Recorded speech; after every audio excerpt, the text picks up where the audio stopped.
Hola, con la clase de hoy vamos a empezar la segunda parte del curso. En esta segunda parte del curso vamos a dar explicaciones alternativas para los patrones de comercio internacional y en particular vamos a ver modelos que suponen que la competencia es imperfecta y además vamos a ver instrumentos de política comercial y otro tipo de modelos sobre comercio internacional también, algunos vinculados, por ejemplo, con la economía política de la política comercial. La clase de hoy es introductoria y lo que voy a hacer es describir el primer modelo donde vamos a estar levantando el supuesto de competencia perfecta. Va a ser un modelo relativamente simple y la presentación va a ser relativamente simple también. En las clases siguientes lo que vamos a hacer es complicar esto en el sentido de que le vamos a poner más formalización. Bien. Vamos a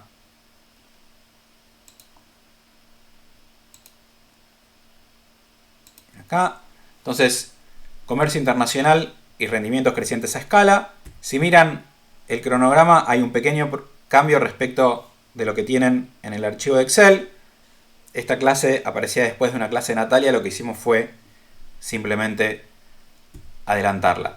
La bibliografía para la clase de hoy es el capítulo 5 del libro de Paul Krugman, Repensando el Comercio Internacional.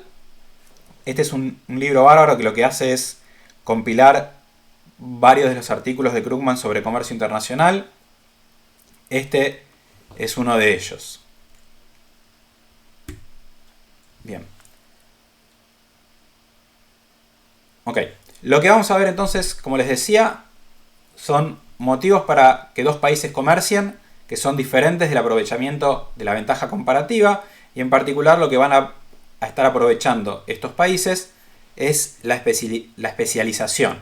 Es decir, si ustedes tienen una función de producción que tiene un costo medio decreciente, porque hay un costo fijo, cuantos más unidades producen, ese costo fijo se distribuye entre un número más grande de unidades y por lo tanto hay ventajas de concentrar la producción de ese producto en un solo país. Se imaginarán que la formalización de un modelo que no es de competencia perfecta es un poquito más complicada y en parte por eso Krugman argumenta que la teoría del comercio internacional bajo rendimientos crecientes a escala tardó más en desarrollarse. ¿Por qué? De vuelta, porque las estructuras de mercado son no competitivas. En palabras de Krugman hay una sola forma de ser perfecto, muchas de ser imperfecto y eso también es algo que complica. Vamos a ver que hay tres formas alternativas o que vamos a estar estudiando tres formas alternativas. La primera es el enfoque marshalliano, que supone que los rendimientos crecientes son externos a la firma. Y en este caso se puede mantener el supuesto de competencia perfecta. Esto quiere decir que la firma no internaliza la presencia de rendimientos crecientes a escala. En esto es en lo que me voy a concentrar en este video. La siguiente alternativa es la competencia monopolística, que es lo que vamos a ver en el próximo video. Lamentablemente no es exactamente una clase. Y por último, el oligopolio de Cournot. Muy bien. En el capítulo 5 de Krugman, lo que tienen para competencia monopolística es una introducción discursiva al tema que está presentado de manera muy intuitiva, que les voy a dejar para que lean ustedes y en la siguiente clase lo que vamos a hacer es formalizar las ideas que en este capítulo 5 están presentadas de forma bastante intuitiva. Muy bien, entonces vamos a hablar de las economías externas, el enfoque de Marshall para modelar el comercio internacional con economías externas. En este caso vamos a ver que el análisis es mucho más fácil si vamos desde la asignación de recursos hacia la producción y el comercio y no al revés, ¿sí? Entonces lo que vamos a hacer es poner el foco en el contenido factorial del comercio y no tanto en el precio de los bienes y en el comercio de bienes. Entonces vamos a ir desde la asignación de recursos hacia el comercio. Entonces vamos a ver que el modelo lo que vamos a presentar va a tener similitudes con el modelo de Ricardo, en el sentido de que vamos a poder derivar un resultado importante para el comercio internacional a partir de un modelo simple que tiene dos países, dos bienes y un factor productivo. Lo que vamos a ver es que en una situación donde uno de los bienes tiene rendimientos crecientes a escala, de vuelta por la presencia de economías externas a la firma, en un modelo con esas características pueden pasar muchas cosas y por lo tanto va a ser necesario acotar. Vamos a suponer que hay dos países, dos bienes y un factor, llamémoslo trabajo, y como les decía, en una situación como esta es posible obtener distintos equilibrios y por lo tanto va a ser necesario acotar imponiendo algunas restricciones. Los dos países van a tener acceso a las mismas tecnologías de producción y vamos a suponer que los dos bienes son los bienes A y B y que el bien A se produce bajo rendimientos constantes a escala al nivel de la firma, pero bajo rendimientos crecientes a escala al nivel de la industria. Es decir, que las economías de escala son externas a la firma. La firma individual no internaliza la presencia de economías de escala, pero sí existen esas economías de escala a nivel de la industria. La consecuencia de eso es que la firma individual se va a continuar comportando como una firma competitiva, igual que veíamos antes. En cambio, el bien B se va a producir bajo rendimientos constantes a escala, tanto al nivel de la firma como a nivel de la industria. Y acá estamos introduciendo la diferencia entre firma e industria. La idea es que una industria está conformada por distintas firmas. Esta diferenciación en modelos más complejos va a ser bien relevante, porque cada firma va a producir un producto diferente y ahí sí vamos a suponer que las firmas internalizan las economías de escala, digamos. No en este caso, que las economías de escala son externas a la firma. Y vamos a mantener el supuesto respecto de que no hay costo de transporte. Con estos supuestos, la especialización internacional es inevitable. ¿Eso qué quiere decir? Que la industria A se va a localizar en uno de los dos países justamente para aprovechar los rendimientos crecientes a escala. Hay tres equilibrios posibles. En el primero, un país va a tener la producción de A y la de B y el otro solamente la de B. Recordemos que el bien A es el que tiene rendimientos crecientes a escala. En el segundo equilibrio, un país tiene A y el otro B. Y en el tercero, un país tiene el A y el otro A y B.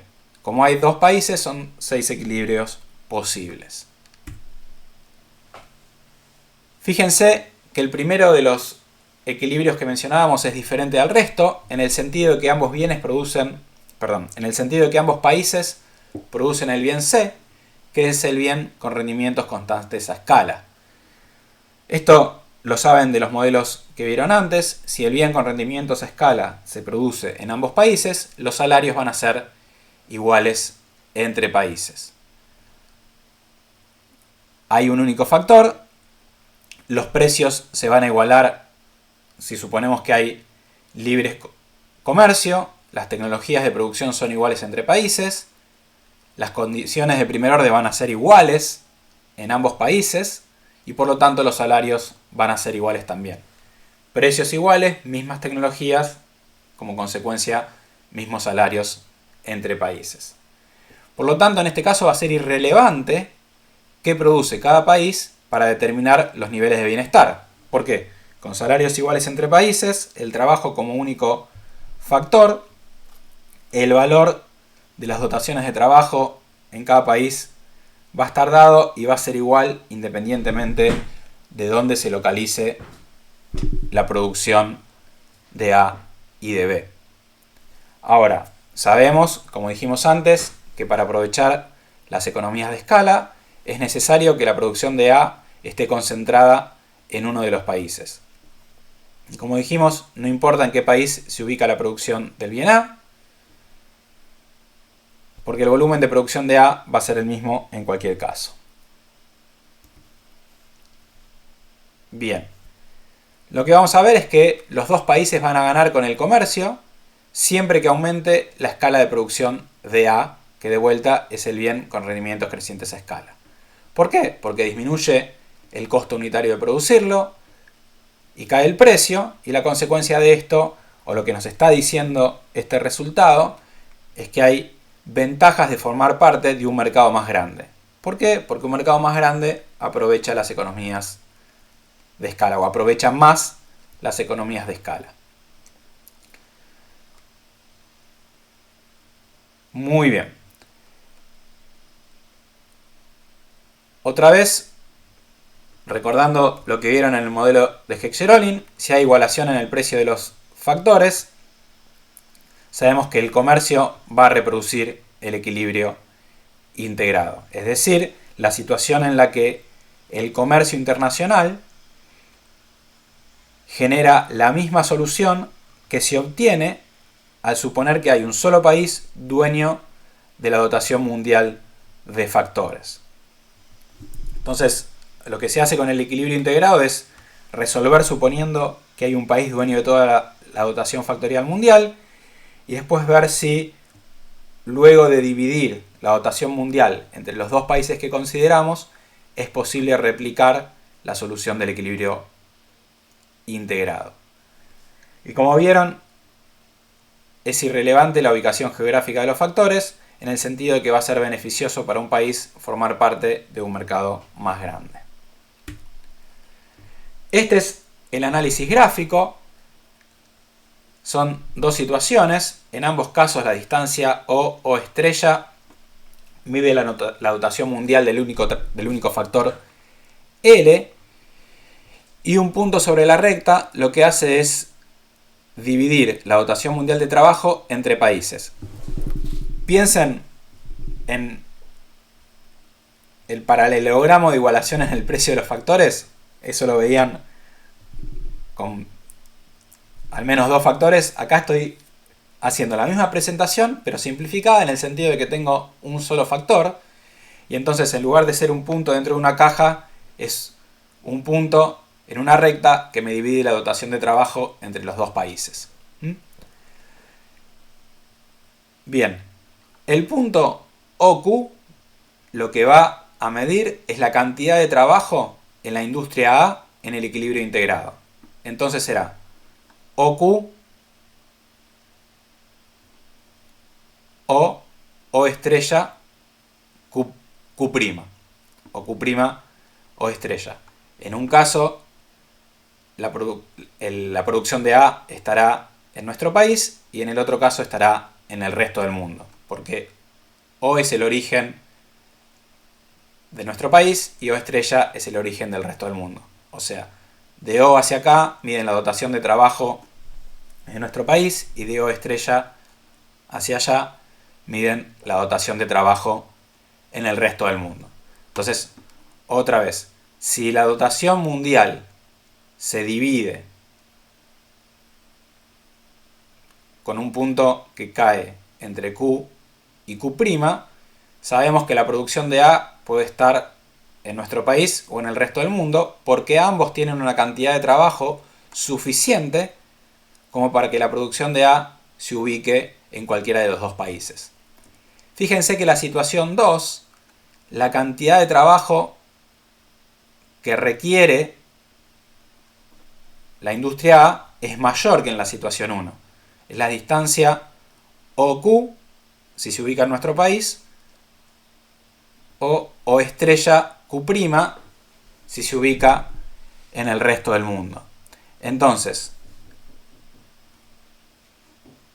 si el punto que divide la dotación mundial está aquí, ninguno de los dos países tiene la cantidad de trabajo necesaria como para reproducir el equilibrio integrado, en el sentido de que ninguno de los dos países tiene la cantidad de trabajo necesaria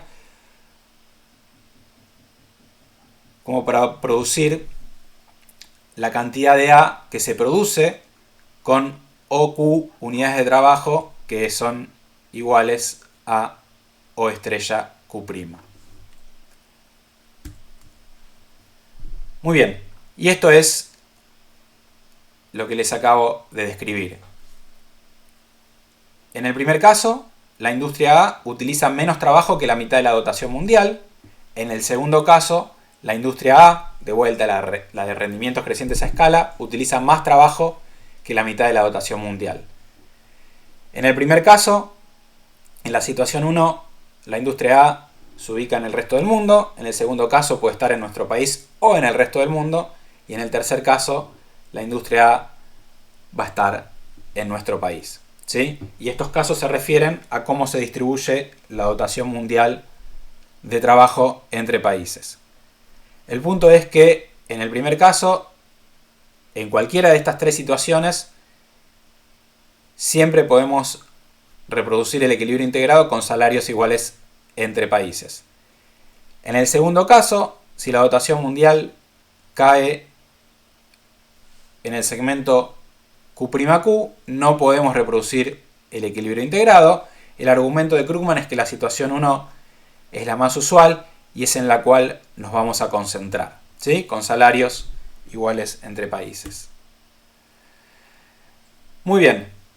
Si quieren incrementar el número de factores, lo que tiene que ocurrir para que se incremente la probabilidad de reproducir el equilibrio integrado con comercio es que haya tantas industrias con rendimientos constantes a escala como factores productivos. Entonces, si tienen dos factores, van a necesitar dos industrias con rendimientos constantes a escala. ¿Por qué? Fíjense, en este caso hay dos factores, tres bienes, X1, X2 y X3. Fíjense que X1 se produce con rendimientos crecientes a escala y la producción de ese bien tiene que estar concentrada en uno de los dos países. Entonces, si está concentrada en nuestro país, la distribución de la producción de X2 y X3 se dará a partir de este paralelogramo, y si está concentrada en el resto del mundo la producción del bien con rendimientos crecientes a escala, el paralelogramo va a ser el que está acá abajo, ¿sí? ¿Por qué? Porque en el primer caso es la cantidad de factores que está detrás de este segmento va a estar destinada a la producción de X1 en nuestro país, y si el bien X1 está en el resto del mundo, la cantidad de factores detrás de esta distancia X1' va a estar destinada a la producción de X1 en el resto del mundo. Y una vez que ubican la producción de X1 en uno de los dos países, el resto de las producciones lo distribuyen como ya lo saben. Fíjense que ahora el paralelogramo de igualación en el precio de los factores tiene dos secciones. Una aquí arriba con la producción de X1 en nuestro país y otra aquí abajo con la producción de X1 en el resto del mundo. Esto es equivalente a lo que veíamos antes con un solo factor. Muy bien. Las ganancias del comercio las pueden ver con una isocuanta unitaria. Recuerden que en este caso lo que va a haber es una ganancia por la especialización, ¿sí? Por concentrar la producción del bien con rendimientos crecientes a escala en alguno de los dos países. Entonces, la forma en la que vamos a ver la ganancia es con la isocuanta unitaria. La isocuanta unitaria nos muestra la cantidad de factores, capital y trabajo en este caso, que se necesitan para producir una unidad del bien. Hasta ahora ustedes veían esta situación, ¿sí? X representa el punto de autarquía. Fíjense que cuando pasan a una situación de libre comercio que cambia los precios que enfrenta un determinado país, lo que ven es que este va a ser el punto de producción, ¿sí? Este es el punto en el cual se va a determinar la relación capital-trabajo en la producción, pero la cantidad de factores que van a necesitar para consumir lo que consumían antes, ahora se redujo en la distancia YX. ¿Sí? Esta es la ganancia que nos da el comercio. Ahora, cuando uno de los dos bienes tiene rendimientos crecientes a escala, fíjense que tienen una ganancia adicional, porque ahora la isocuanta unitaria se desplaza hacia el origen, en el sentido de que ahora necesitan menos capital y menos trabajo para producir una unidad del bien. Entonces, a la ganancia YX que teníamos antes, se agrega la distancia ZY que se origina en la especialización. Entonces, hay una ganancia que se origina en la presencia de rendimientos crecientes a escala y en la reducción del costo unitario. Bien. Muy bien. Esto es la introducción a